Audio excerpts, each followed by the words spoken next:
गीता अध्याय 3 श्लोक 19।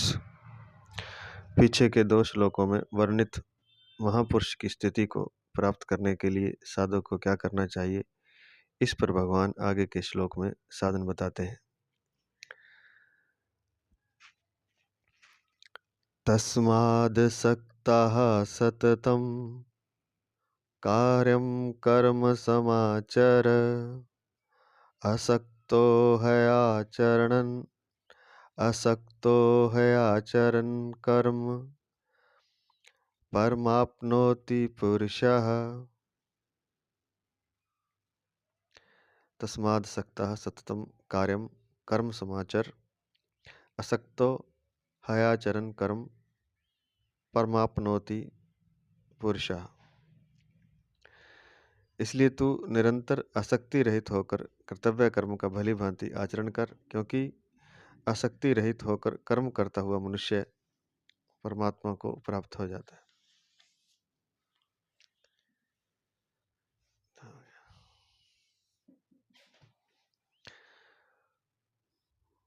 व्याख्या करने जा रहे हैं। प्रातः स्मरणीय, प्रातः वंदनीय परम तत्व भगवत तत्व प्राप्त महापुरुष स्वामी राम सुखदास जी महाराज, उनके ग्रंथ साधक संजीवनी से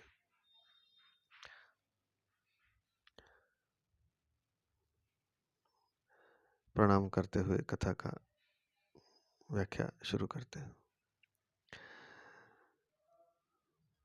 तस्माद् सक्तः सततं कार्यं कर्म समाचर। पूर्व श्लोकों से इस श्लोक का संबंध बताने के लिए यहाँ तस्मात् पद आया है। पूर्व श्लोक में भगवान ने कहा कि अपने लिए कर्म करने की कोई आवश्यकता न रहने पर भी सिद्ध महापुरुष के द्वारा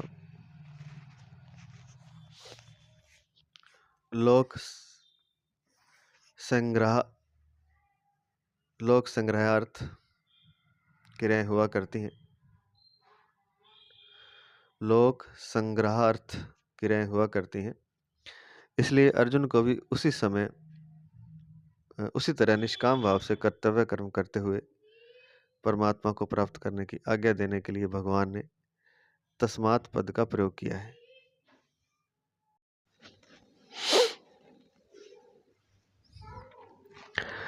कारण कि अपने स्वरूप स्वयं के लिए कर्म करने और न करने से कोई प्रयोजन नहीं है। कर्म सदैव पर दूसरों के लिए होता है, स्वयं के लिए नहीं। अतः दूसरों के लिए कर्म करने से कर्म करने का राग मिट जाता है और स्वरूप में स्थिति हो जाती है। अपने स्वरूप से विजातीय जड़ पदार्थों के प्रति आकर्षण को आसक्ति कहते हैं। आसक्ति रहित होने के लिए आसक्ति के कारण को जानना आवश्यक है। मैं शरीर हूँ और शरीर मेरा है, ऐसा मानने से शरीर आदि नाशवान पदार्थों का महत्व अंतःकरण में अंकित हो जाता है। इसी कारण उन पदार्थों में आसक्ति हो जाती है। आसक्ति ही पतन करने वाली है, कर्म नहीं। आसक्ति के कारण ही मनुष्य शरीर, इंद्रियां, मन, बुद्धि आदि जड़ पदार्थों से अपना संबंध मानकर अपने आराम, सुख, भोग के लिए तरह तरह के कर्म करता है। इस प्रकार जड़ता से आसक्ति पूर्वक माना हुआ संबंध ही मनुष्य के बारंबार जन्म मरण का कारण होता है। कारणम गुण संगोस्य सदसद्यो निजन्मसु। गीता 13वें अध्याय का 21वां श्लोक। आसक्ति रहित होकर कर्म करने से जड़ता से संबंध विच्छेद हो जाता है। आसक्ति वाला मनुष्य दूसरों का हित नहीं कर सकता, जबकि आसक्ति रहित मनुष्य से स्वतः स्वाभाविक प्राणी मात्र का हित होता है। उसके सभी कर्म केवल दूसरों के हितार्थ होते हैं।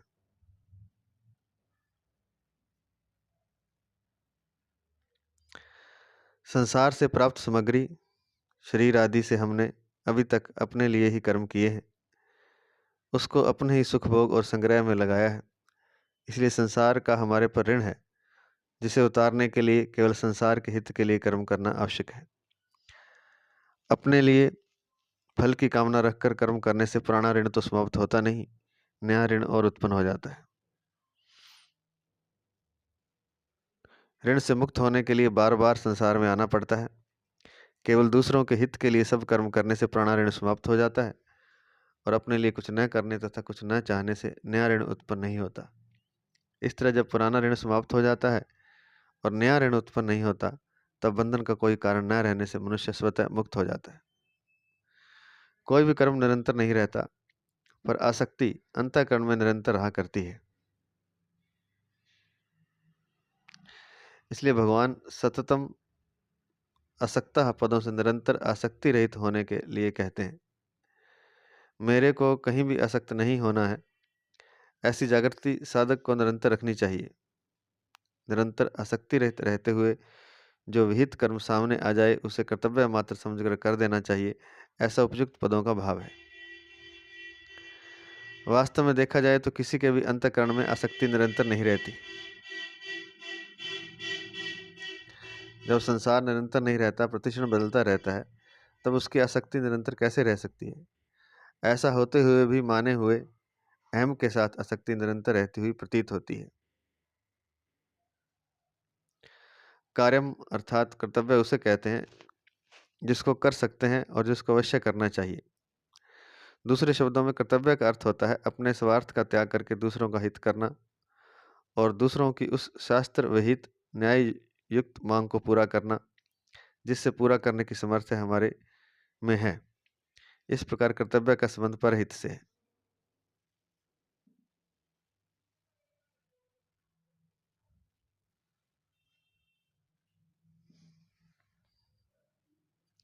कर्तव्य पालन करने में सब स्वतंत्र और समर्थ हैं, कोई पराधीन और असमर्थ नहीं है। हाँ, प्रमाद और आलस्य के कारण अकर्तव्य करने का बुरा अभ्यास आदत हो जाने से तथा फल की इच्छा रहने से ही वर्तमान में कर्तव्य पालन कठिन मालूम देता है।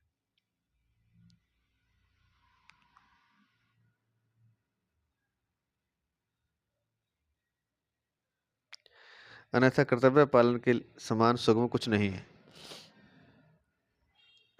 कर्तव्य का संबंध परिस्थिति के अनुसार होता है। मनुष्य प्रत्येक परिस्थिति में स्वतंत्रता पूर्वक कर्तव्य का पालन कर सकता है। कर्तव्य का पालन करने से ही आसक्ति मिटती है। कर्तव्य का पालन करने से ही आसक्ति मिटती है। अकर्तव्य करने तथा कर्तव्य न करने से आसक्ति और बढ़ती है। कर्तव्य अर्थात दूसरों के हितार्थ कर्म करने से वर्तमान की आसक्ति और कुछ न चाहने से भविष्य की आसक्ति मिट जाती है। समाचार पद का तात्पर्य है कि कर्तव्य कर्म बहुत सावधानी, उत्साह तथा तत्परता से विधि पूर्वक करने चाहिए। कर्तव्य कर्म करने में थोड़ी भी असावधानी होने पर कर्तव्य कर्म करने में थोड़ी भी असावधानी होने पर कर्मयोग की सिद्धि में बाधा लग सकती है। वर्ण, आश्रम, प्रकृति, स्वभाव और परिस्थिति के अनुसार जिस मनुष्य के लिए जो शास्त्र विहित कर्तव्य कर्म बताया गया है, अवसर प्राप्त होने पर उसके लिए वही सहज कर्म है। सहज कर्म में यदि कोई दोष दिखाई दे तो भी उसका त्याग नहीं करना चाहिए। गीता 18वें अध्याय का 48वां श्लोक। क्योंकि सहज कर्म को करता हुआ मनुष्य पाप को प्राप्त नहीं होता।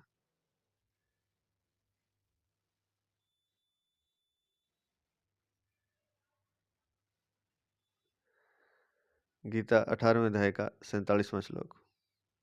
इसलिए यहाँ भगवान अर्जुन को मानो यह कह रहे हैं कि तू क्षत्रिय है, अतः युद्ध करना घोर दिखने पर भी तेरा सहज कर्म है, घोर कर्म नहीं। अतः सामने आए हुए सहज कर्म को अनासक्त होकर कर देना चाहिए। अनासक्त होने पर ही समता प्राप्त होती है।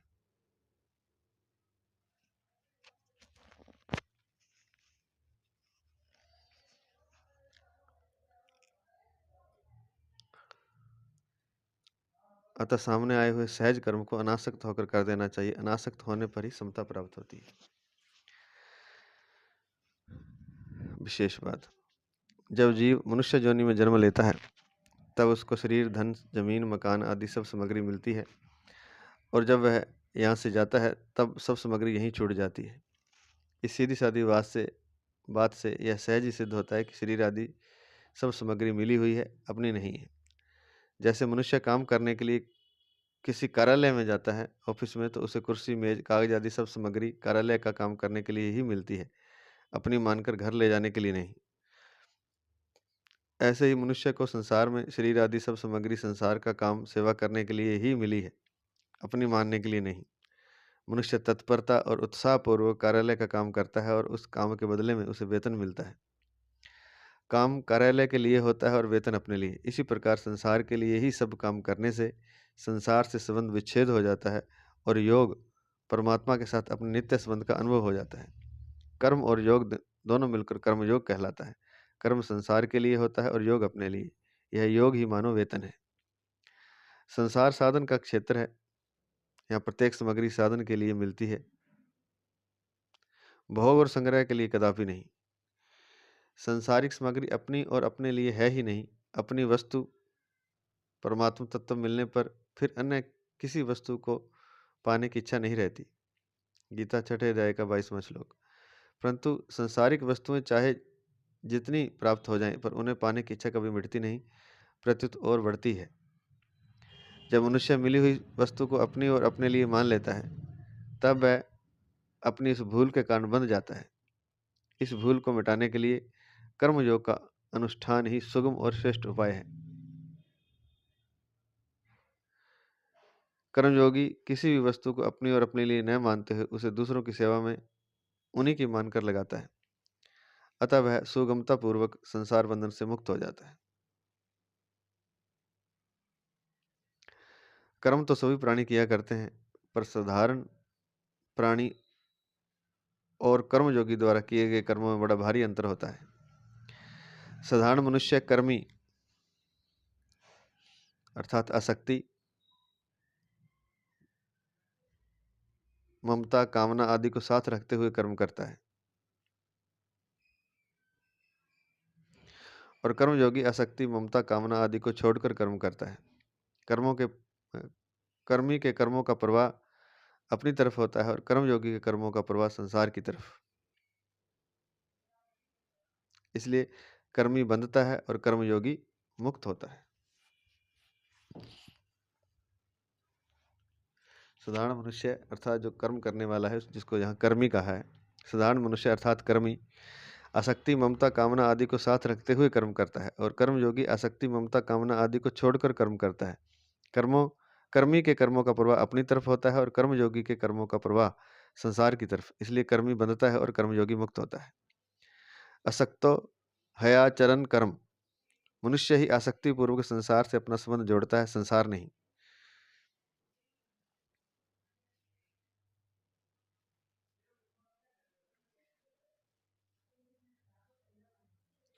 मनुष्य ही आसक्ति पूर्वक संसार से अपना संबंध जोड़ता है, संसार नहीं।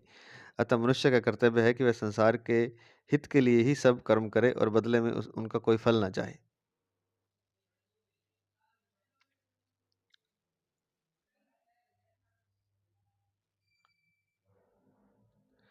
इस प्रकार आसक्ति रहित रहित होकर अर्थात मुझे किसी से कुछ नहीं चाहिए, इस भाव से संसार के लिए कर्म करने से संसार से स्वतः संबंध विच्छेद हो जाता है। कर्मयोगी संसार की सेवा करने से, वर्तमान की वस्तुओं से और कुछ न चाहने से भविष्य की वस्तुओं से संबंध विच्छेद करता है।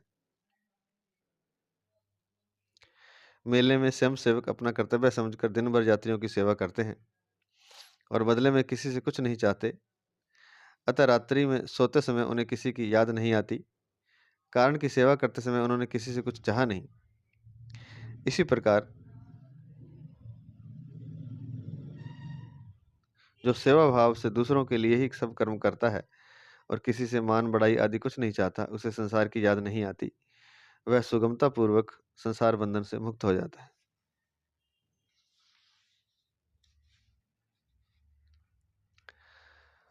कर्म तो सभी किया करते हैं, पर कर्म योग तभी होता है जब आसक्ति रहित होकर दूसरों के लिए कर्म किए जाते हैं। आसक्ति शास्त्र विहित कर्तव्य कर्म करने से ही मिट सकती है। धर्म ते विरति, मानस 3:16-1। शास्त्र निषिद्ध कर्म करने से आसक्ति कभी नहीं मिट सकती।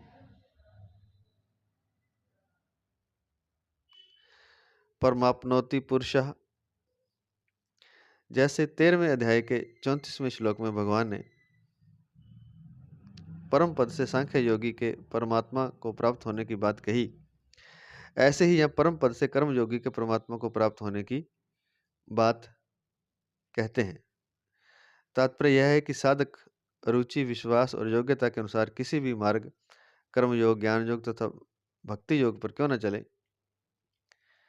कर्म योग, ज्ञान योग या भक्ति योग पर क्यों न चले, उसके द्वारा प्राप्तव्य वस्तु एक परमात्मा ही है।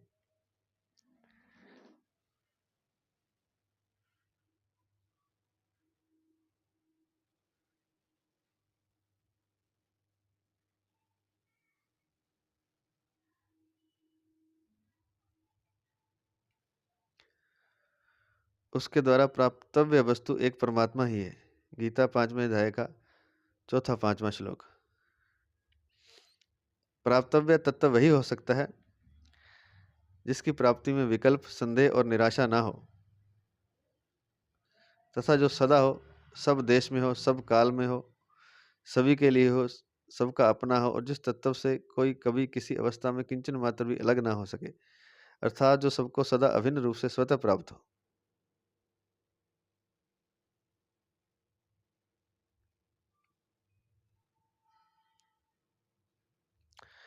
शंका। कर्म करते हुए कर्मयोगी का कर्तृत्वाभिमान कैसे मिट सकता है? क्योंकि कर्तृत्वाभिमान मिटे बिना परमात्मा तत्व का अनुभव नहीं हो सकता। समाधान। साधारण मनुष्य सभी कर्म अपने लिए करता है। अपने लिए कर्म करने से मनुष्य में कर्तृत्वाभिमान रहता है। कर्मयोगी कोई भी क्रिया अपने लिए नहीं करता। वह ऐसा मानता है कि संसार से शरीर, इंद्रियां, मन, बुद्धि, पदार्थ, रुपये आदि जो कुछ सामग्री मिली है, वह सब संसार की है, अपनी नहीं। जब कभी अवसर मिलता है तभी वह सामग्री, समय, सामर्थ्य आदि को संसार की सेवा में लगा देता है। उनको संसार की सेवा में लगाते हुए कर्मयोगी ऐसा मानता है कि संसार की वस्तु ही संसार की सेवा में लगा रहा हूं, अर्थात सामग्री, समय, सामर्थ्य आदि उन्हीं के हैं जिनकी सेवा हो रही है। ऐसा मानने से कर्तृत्वाभिमान नहीं रहता। कर्तृत्व में कारण है भोक्तृत्व। कर्मयोगी भोग की आशा रखकर कर्म करता ही नहीं। भोग की आशा वाला मनुष्य कर्मयोगी नहीं होता। जैसे अपने हाथों से अपना ही मुख धोने पर यह भाव नहीं आता कि मैंने बड़ा उपकार किया है, क्योंकि मनुष्य हाथ और मुख दोनों को अपने ही अंग मानता है। ऐसे ही कर्मयोगी भी शरीर को संसार का ही अंग मानता है। अतः यदि अंग ने अंगों की ही सेवा की है तो उसमें कर्तृत्वाभिमान कैसा? यह नियम है कि मनुष्य जिस उद्देश्य को लेकर कर्म में प्रवृत्त होता है, कर्म के समाप्त होते ही वह उसी लक्ष्य में तल्लीन हो जाता है।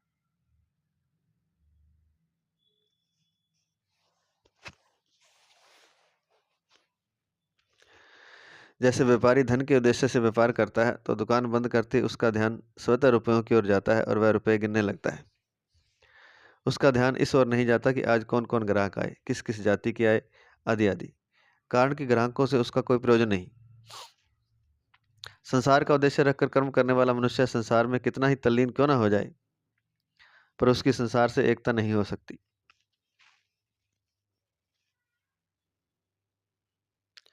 संसार का उद्देश्य रखकर कर्म करने वाला मनुष्य संसार में कितना ही तल्लीन क्यों ना हो जाए, पर उसकी संसार से एकता नहीं हो सकती, क्योंकि वास्तव में संसार से एकता है ही नहीं। संसार प्रतिक्षण परिवर्तनशील और जड़ है,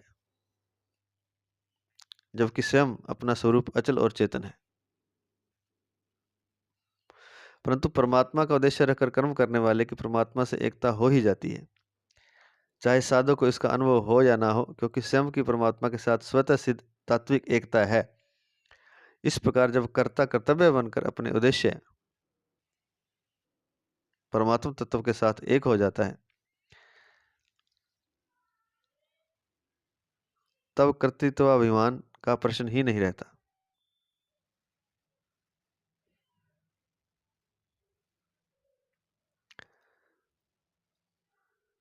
जब कर्ता कर्तव्य बनकर अपने उद्देश्य अर्थात परमात्म तत्व के साथ एक हो जाता है, तब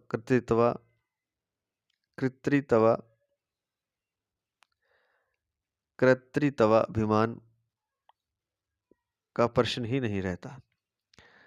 कर्मयोगी जिस उद्देश्य परमात्म तत्व की प्राप्ति के लिए सब कर्म करता है, उस परमात्म तत्व में कर्तृत्वाभिमान अथवा कर्तृत्व कर्तापन नहीं है। अतः प्रत्येक क्रिया के आदि और अंत में उस उद्देश्य के साथ एकता का अनुभव होने के कारण कर्मयोगी में कर्तृत्वाभिमान नहीं रहता। प्राणी मात्र के द्वारा किए हुए प्रत्येक कर्म का आरंभ और अंत होता है। कोई भी कर्म निरंतर नहीं रहता, अतः किसी का भी कर्तृत्व निरंतर नहीं रहता। प्रत्युत कर्म का अंत होने के साथ ही कर्तृत्व का भी अंत हो जाता है। परंतु मनुष्य से यह भूल होती है कि जब वह कोई क्रिया करता है तब तो अपने को उस क्रिया का कर्ता मानता ही है, पर जब उस क्रिया को नहीं करता तब भी अपने को वैसा ही कर्ता मानता रहता है। इस प्रकार अपने को निरंतर कर्ता मानते रहने से उसका कर्तृत्वाभिमान मिटता नहीं, प्रत्युत दृढ़ होता है। जैसे कोई पुरुष व्याख्यान देते समय तो वक्ता अर्थात व्याख्यान दाता होता है, पर जब दूसरे समय में भी वह अपने को वक्ता मानता रहता है तब उसका कर्तृत्वाभिमान नहीं मिटता। अपने को निरंतर व्याख्यादान दाता मानने से ही उसके मन में यह भाव आता है कि श्रोता मेरी सेवा करे, मेरा आदर करे, मेरी आवश्यकताओं की पूर्ति करे, और मैं इन साधारण आदमियों के पास कैसे बैठ सकता हूँ, मैं यह साधारण काम कैसे कर सकता हूँ आदि। इस प्रकार उसका व्याख्यान रूप कर्म के साथ निरंतर संबंध बना रहता है। इसका कारण है व्याख्यान रूप कर्म से धन, मान, बड़ाई, आराम आदि कुछ न कुछ पाने का भाव होना। यदि अपने लिए कुछ भी पाने का भाव ना रहे तो कर्तापन केवल कर्म करने तक ही सीमित रहता है और कर्म समाप्त होते ही कर्तापन अपने उद्देश्य में लीन हो जाता है। जैसे मनुष्य भोजन करते समय ही अपने को उसका भोक्ता अर्थात भोजन करने वाला मानता है, भोजन करने के बाद नहीं, ऐसे ही कर्मयोगी किसी क्रिया को करते समय ही अपने को उस क्रिया का कर्ता मानता है, अन्य समय नहीं। जैसे कर्मयोगी व्याख्यान दाता है, वक्ता है और लोगों में उसकी बहुत प्रतिष्ठा है, परंतु कभी व्याख्यान सुनने का काम पड़ जाए तो वह कहीं भी बैठकर सुगमता पूर्वक व्याख्यान सुन सकता है। उस समय उसे न आदर की आवश्यकता है न ऊंचे आसन की, क्योंकि वह अपने को श्रोता मानता है।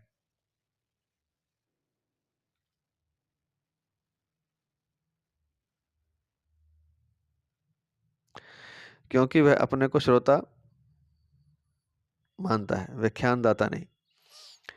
कभी व्याख्यान देने के बाद उसे कोई कमरा साफ करने का काम प्राप्त हो जाए तो वह उस काम को वैसे ही तत्परता से करता जैसी तत्परता से वह व्याख्यान देने का कार्य करता है। उसके मन में थोड़ी भी यह भाव नहीं आता कि इतना बड़ा व्याख्यान देता होकर मैं यह कमरा सफाई का तुच्छ काम कैसे कर सकता हूँ, लोग क्या कहेंगे, मेरी इज्जत धूल में मिल जाएगी इत्यादि। वह अपने को व्याख्यान देते समय व्याख्यानदाता, कथा श्रवण के समय श्रोता और कमरा साफ करते समय कमरा साफ करने वाला मानता है। अतः उसका कर्तृत्वाभिमान निरंतर नहीं रहता। जो वस्तु निरंतर नहीं रहती अपितु बदलती रहती है वह वास्तव में नहीं होती और उसका संबंध भी निरंतर नहीं रहता, यह सिद्धांत है। जो वस्तु निरंतर नहीं रहती अपितु बदलती रहती है वह वास्तव में नहीं होती और उसका संबंध भी निरंतर नहीं रहता, यह सिद्धांत है। इस सिद्धांत पर दृष्टि जाते ही साधक को वास्तविकता अर्थात कर्तृत्वाभिमान से रहित स्वरूप का अनुभव हो जाता है।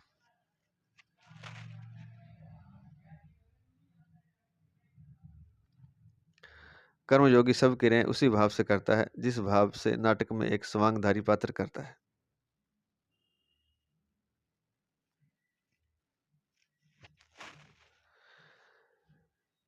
जैसे नाटक में हरिश्चंद्र का स्वांग नाटक अर्थात खेल के लिए ही होता है और नाटक समाप्त होते ही हरिश्चंद्र रूप स्वांग का स्वांग के साथ ही त्याग हो जाता है।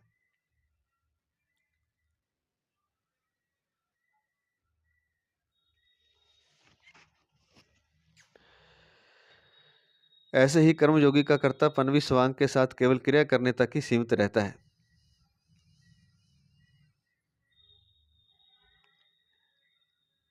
जैसे नाटक में हरिश्चंद्र बना हुआ व्यक्ति हरिश्चंद्र की सब क्रियाएं करते हुए वास्तव में अपने को उन क्रियाओं का कर्ता वास्तविक हरिश्चंद्र नहीं मानता, ऐसे ही कर्मयोगी शास्त्रविद संपूर्ण कर्मों को करते हुए भी वास्तव में अपने को उन क्रियाओं का कर्ता नहीं मानता। कर्मयोगी शरीर आदि सब पदार्थों को स्वांग की तरह मानता, स्वांग की तरह अपना और अपने लिए न मानकर उन्हें संसार का मानते हुए संसार की ही सेवा में लगाता है। अतः किसी भी अवस्था में कर्मयोगी में किंचन मात्र भी कर्तृत्वाभिमान नहीं रह सकता। कर्मयोगी जैसे कर्तृत्व को अपने में निरंतर नहीं मानता, ऐसे ही माता पिता स्त्री पुत्र भाई भौजाई आदि के साथ अपना संबंध भी निरंतर नहीं मानता। केवल सेवा के समय ही उनके साथ अपना संबंध सेवा करने के लिए ही मानता है। जैसे यदि कोई पति है तो पत्नी के लिए पति है, अर्थात पत्नी कर्कशा हो, कुरूपा हो, कलह करने वाली हो, पर उसे पत्नी रूप में स्वीकार कर लिया तो अपनी योग्यता सामर्थ्य के अनुसार उसका भरण पोषण करना पति का कर्तव्य है। पति के नाते उसके सुधार की बात कह देनी है, वह चाहे माने चाहे ना माने, चाहे वह माने या ना माने। हर समय अपने को पति नहीं मानना है, क्योंकि इस जन्म से पहले वह पत्नी थी इसका क्या पता, और मरने के बाद भी वह पत्नी रहेगी इसका भी क्या निश्चय। तथा वर्तमान में भी वह किसी की माँ है, किसी की पुत्री है, किसी की बहन है, किसी की भाभी है, किसी की ननद है, आदि आदि। वह सदा पत्नी ही तो है नहीं। ऐसा मानने से उससे सुख लेने की इच्छा स्वतः मिटती है और केवल भरण पोषण सेवा करने की के लिए ही पत्नी है, यह मान्यता दृढ़ होती है।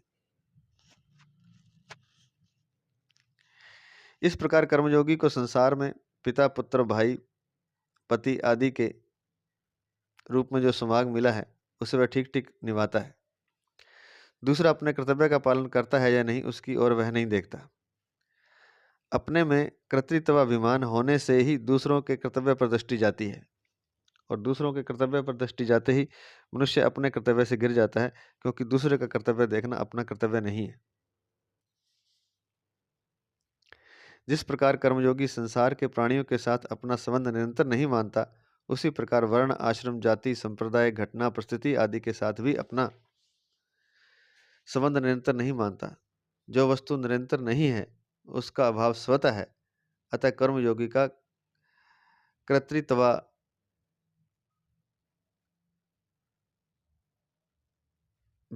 स्वतः मिट जाता है।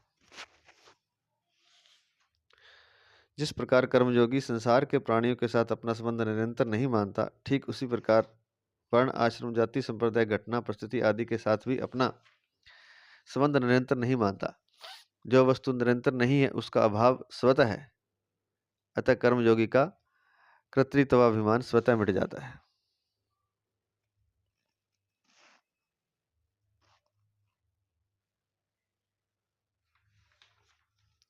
मार्मिक बात, जिसमें कर्तृत्व नहीं है उस परमात्मा के साथ प्राणी मात्र की स्वतः सिद्ध एकता है।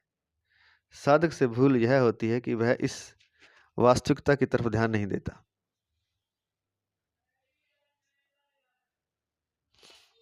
जिस प्रकार झूला कितनी ही तेजी से आगे पीछे क्यों न जाए, हर बार वह समता अर्थात सम स्थिति में आता ही है, अर्थात जहाँ से झूले की रस्सी बंधी है उसी की सीध में आगे पीछे जाते समय एक बार आता ही है।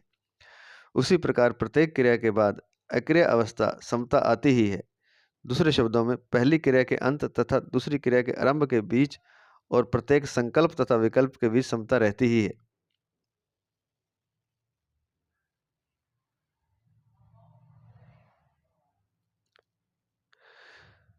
दूसरी बात, यदि वास्तविक दृष्टि से देखा जाए तो झूला झूलते हुए विषम दिखने पर भी निरंतर समता में ही रहता है, अर्थात झूला आगे पीछे जाते समय भी निरंतर जहां से झूले की रस्सी बंधी है उसी की सीध में ही रहता है। इसी प्रकार जीव भी प्रत्येक क्रिया में समता में ही स्थित रहता है।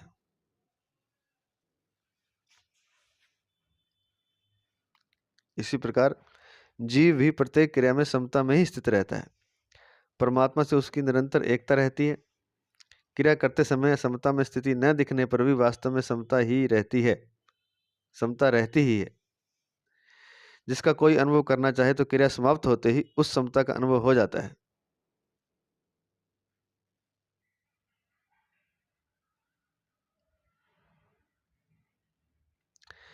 जैसे क्रिया समाप्त परमात्मा से उसकी एकता निरंतर रहती है। क्रिया करते समय समता में स्थिति न दिखने पर भी वास्तव में समता रहती ही है। जिसका कोई अनुभव करना चाहे तो क्रिया समाप्त होते ही उस समता का अनुभव हो जाता है। यदि साधक इस विषय में निरंतर सावधान रहे तो उसे निरंतर रहने वाली समता या परमात्मा से अपनी एकता का अनुभव हो जाता है। जहाँ कर्तृत्व नहीं है वहां पर।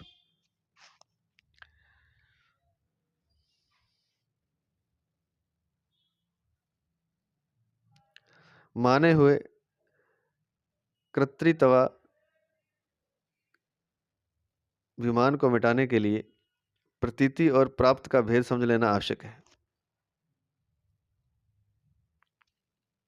जो दिखता है पर मिलता नहीं उसे प्रतीति कहते हैं, और जो मिलता है पर दिखता नहीं उसे प्राप्त कहते हैं। देखने सुनने आदि में आने वाला प्रतिक्षण परिवर्तनशील संसार प्रतीति है। जो दिखता है पर मिलता नहीं और सर्वत्र नित्य परिपूर्ण परमात्म तत्व प्राप्त है। जो दिखता है पर उसे प्राप्त कहते हैं। परमात्म तत्व ब्रह्मा से चींटी पर्यंत सबको समान रूप से स्वतः प्राप्त है। इंद्रता से दिखने वाली प्रतीति का प्रतिक्षण अभाव हो रहा है। दृश्य मात्र प्रतिक्षण अदृश्य में जा रहा है।